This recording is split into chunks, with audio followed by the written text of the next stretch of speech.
actually doing something that looks like preserving that oath or looks like preserving the Constitution, we get a little wobbly, and I'm not really understanding what's going on. Freedom of press doesn't look like kicking out the Washington Post, or actually the Huffington Post has been kicked out. We know that the Associated Press has been kicked out, and now the Washington Post is not going to allow for op-eds in any way if for some reason they criticize the sitting president of the United States. What this is starting to feel like is a smaller version of Russia. And I am trying to tell you that we are nothing like Russia. We are not supposed to be like Russia, but that is what we've got going on. And I'm sorry, I know that some of my colleagues still struggle with answering the question of who won the election in 2020. And you may have felt a way when you had social media checking people and saying, no, Trump did not win the election in 2020. That is absolutely factual. And unfortunately, because some people got all riled up because they believed the lies, they ended up getting locked up because they decided that they were going to believe the lies. They ended up at the Capitol on January 6th, and they were trying to tear this thing apart because they felt like their country was falling apart in front of their eyes because for whatever reason, there were people in power that were peddling a lie about the election. We also know, and some of y'all may still say that COVID was a hoax. COVID wasn't a hoax. Tell that to the over 1 million people that died under Donald Trump's first watch. It wasn't a hoax. So no, I do believe that it was okay. In fact, I do believe that it was ethically right for social media to check people because you had people that didn't know anything about science and decided that they were going to put out whatever lies or propaganda or conspiracy theories they wanted to. And people died. At some point in time, we have to evaluate what is factual. And I know that facts hurt y'all, and I just wish we could get on the same page, but we do know during the presidential election that the president would not go and participate in anything if fact-checking was going to be a part of it, because he didn't want to be fact-checked. We know that the vice president got upset in his vice presidential debate when he was fact-checked. It used to be a time in this country that we as members of Congress or elected officials thought that it was okay to just tell the truth. Instead, we're pushing conspiracy theories, and some of them are killing people. It's the same thing that we have coming out of Doge. It's the reason that people are dying. It's the reason that farmers are losing their farms, because we continue to peddle conspiracy theories. It is time for us to say, Mr. President, guess what? Russia invaded Ukraine. Can we at least agree on that one? Facts matter. Y'all, this is literally potentially putting us into an international crisis. We may be heading towards the next world war because we have a president that wants to pal around with Putin and wants to do everything to make him feel good, including lying about who invaded who. Mr. Chair, I got a minute left, but I really want to yield to any of my colleagues and ask them if they will say today, very basically, that when it came down to the war in Ukraine, that it was not Ukraine that invaded Russia, it was the other way around. Is there anybody in here that has enough courage to say that Russia invaded Ukraine? You can have my time. And this is yet the problem. This is the problem. That is not infringing upon free speech. Will the gentlelady yield? I will yield to the rank. Thank you, Ms. Crockett. To be clear, your challenge, I think, was across the aisle, because I think every member on your side of the aisle agrees with the obvious fact that Vladimir Putin ordered the filthy, bloody, imperialistic invasion of Ukraine. And in fact, at the time, Donald Trump as president never denied it. In fact, he praised it. He said it was, quote, an act of genius when Putin ordered the invasion of Ukraine. So I would hope some of our colleagues would consent to at least that historical point, since we think history is so important. There are people who want to relive that in our oversight report. And therein lies the problem. The time of the gentlelady has expired. The gentleman from California is recognized. I'd yield to the chairman. I just wanted to make a point. We've talked gentlelady, previous speaker talked about factual information. We've talked about fact-checking. Fact-checking, you know what fact-checking is truly supposed to be in this country? The First Amendment, not some expert who can sit on and look at posts and tweets and different things and say, oh, that's not factual, take it down. That's not how it works. Fact-checking is the First Amendment. Someone says something stupid, and that happens every day in this Congress. Someone says something crazy. Someone says something that's not quite true, not quite accurate. You know what the fact check is? Someone says something else, and you have debate. That's what we do in this committee every day. And this is the committee who's supposed to protect that fundamental fact. Real fact checking is the First Amendment. Our Supreme Court has been clear about that.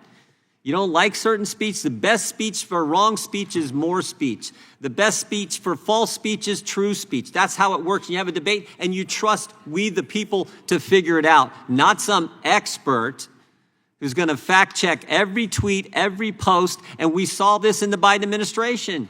We're seeing it in Europe now. We're seeing it in Brazil. That was the first bill we dealt with from the gentleman from California, his good legislation that we all agreed on. We're going to work on and put a good bill on the floor. So that's the key. That's what and we know it happened because, again, we had the guy who runs one of the biggest companies in the world, most successful tech companies in the world, tell us it happened. We had on the third day of the Biden administration an email from the White House to Twitter saying, take down this tweet ASAP. The government telling a business to take down a tweet, and a tweet, ironically, was from RFK Jr., who was going to be running for president against the guy in the White House. So he was saying, take down the speech of my opponent. That's not how it's supposed to work in this country. That's what we're concerned about. That's why it's in our oversight plan. And if you want additional things to look at, again, put them in your viewpoints. We're happy to accept them. We'll take everything Mr. Raskin has said today, everything the gentlelady from Texas has said today. We'll take everything the Democrats said. You want to put all that in your plan? Put it in your plan. That's fine. That's how it works. But no, that's not good enough. That's not good enough. I yield back to the gentleman from California. I thank the gentleman. And back to the point of what the chairman was saying, we have two plans, not one plan. We have the majority plan, which is the committee's plan. The minority report or opinion reflects additional items asked for. And this committee does have a long history of, when appropriate, granting minority days, minority hearings, or in every case, including a minority witness when it's not like it was obviously with the judge on a specific item. But we do that so that both opinions are heard. And I applaud that tradition. I will say that the one thing that was originally said by the gentlelady that I have to take umbrage with, there's no such thing as settled science. The fact is, that there are often multiple competing ideas that each claims as a fact. The chairman said rightfully so, the best fact check is the other opinion being heard and documented in a way in which people may judge the authenticity of it. The gentlelady, Ms. Crockett, said, COVID killed millions, and so there's an undeniable fact.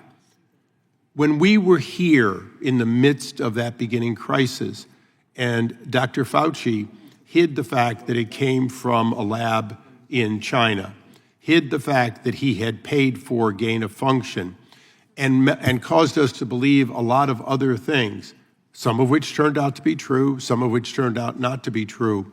And maybe some more will be discovered that will modify what I just said.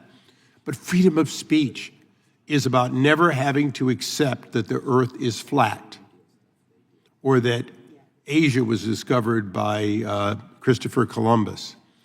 We have the ability to continue to have discussion, and we should do it. Our oversight plan absolutely lives up to that expectation. That's why I'll support it. Mr. Chairman, I yield. I appreciate the gentleman yielding a second time. I would just point out the gentlelady brought up the COVID, and so did the gentleman from California. I would argue almost everything he told us turned out to be false. Not just where it come from, not just gain of function issue, not just the fact that it was our tax dollars used at that location where it came from, but everything else he told us. He actually told us that people who got the vaccine couldn't get the virus. Wrong on that. He told us people who got the vaccine couldn't transmit the virus. Wrong on that. He told us masks work. Wrong on that. He told us this was the first virus in history where there's no such thing as natural immunity. Wrong on that. Almost everything he told us. And if you questioned it, you got censored by the previous administration. What we're saying is no, let the debate happen. We're not saying you can't say the wrong things, Dr. Fauci. But what we are saying is don't censor the people who disagree with you, because that's how America works. And Mr. Chairman, everything you just said, if you had said it when you said it in real time, was in fact taken down or ratcheted down. I yield back. Exactly. Gentleman from Maryland is recognized. Mr. Chairman, thank you very much. I'm inspired by your First Amendment passion. You are the I knew you would be. You are the John Stuart Mill of the House of Representatives and the Voltaire of Congress, and you put me in the mood of Justice Brandeis. But I want to ask. Stop there. No, I got to keep going a little bit, because I have to know whether or not your First Amendment passion and principles, which I take to be completely true, and I've always known that about you, extend to one citizen named Donald Trump. Now, let's talk about Donald Trump for a second, okay? He is, after all, I think, the President of the United States. And check this out, okay? Everybody in this room who's sitting on this side of the dais is a politician, okay? We have people say stuff about us and say stuff about our rivals and our opponents all the time. I don't know if there's anybody here who's ever sued anybody in politics for libel or defamation. I'm taking that no. I imagine a lot of us have felt like, have you? Well, I'll be curious to hear about that later, Mr. Issa. But the vast majority of us don't sue people, even when we feel really aggrieved by the mean things that people say. And yet, Donald Trump gets to be President of the United States, and suddenly he decides he doesn't like Jim Jordan's approach, which is the answer to bad speech is good speech. The answer to false speech is true speech. The answer to nonsense is the dialectics of expression.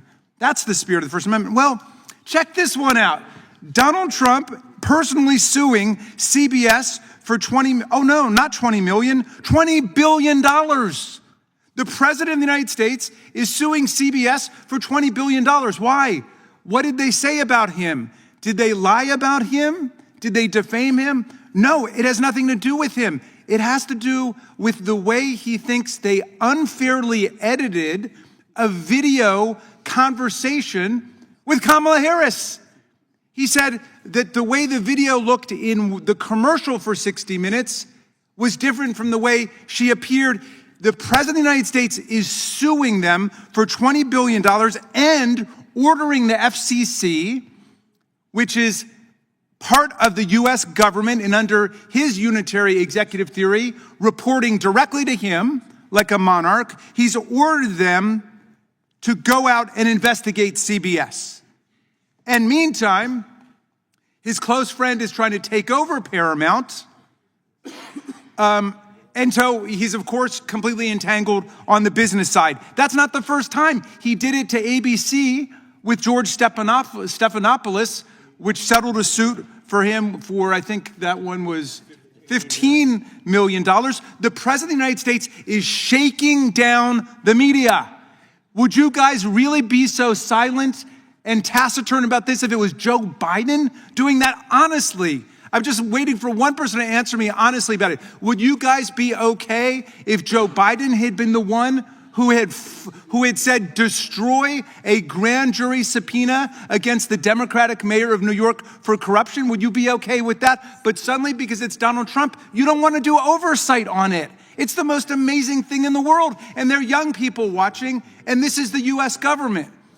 And we're going to be silent with all of these attacks on the First Amendment where the president is saying, I don't like the words you use. I want you to say Gulf of America, not Gulf of Mexico. Associated Press is now banned from this room. I'm kicking you out. I mean, come on. This is the United States of America. Will any of my friends over there, all of whom understand and love the First Amendment, say it should apply even against the President of the United States? And I know you voted for him, and you'd vote for him again if the Constitution changes and so on. But leaving all that aside, does the First Amendment not apply to him? So I find that we are in an astonishing situation Will the ranker, right now. will the ranker yield? I would gladly yield to the gentlelady from Texas. I'm just, you brought up the Gulf of Mexico, and, you know, I just left and I was talking about facts versus fiction. I'm curious to know, do y'all agree that it's the Gulf of Mexico? Can we say that that's a fact?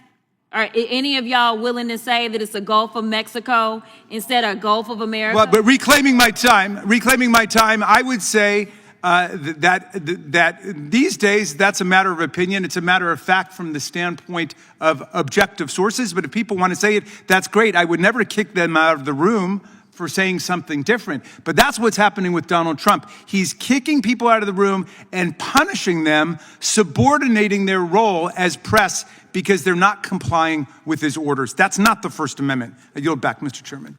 Gentleman yields back. Gentleman from Arizona is recognized for unanimous consent. Yes, Mr. Chairman, I would like to submit for the record this rather ironically titled document. It's actually put out by the Associated Press. It's a little old, it's a little dated, but I just do think it's ironic anyway, nonetheless apropos for today. It's called Report, Obama Brings Chilling Effect on Journalism. Without objection. The gentleman from New Jersey is recognized.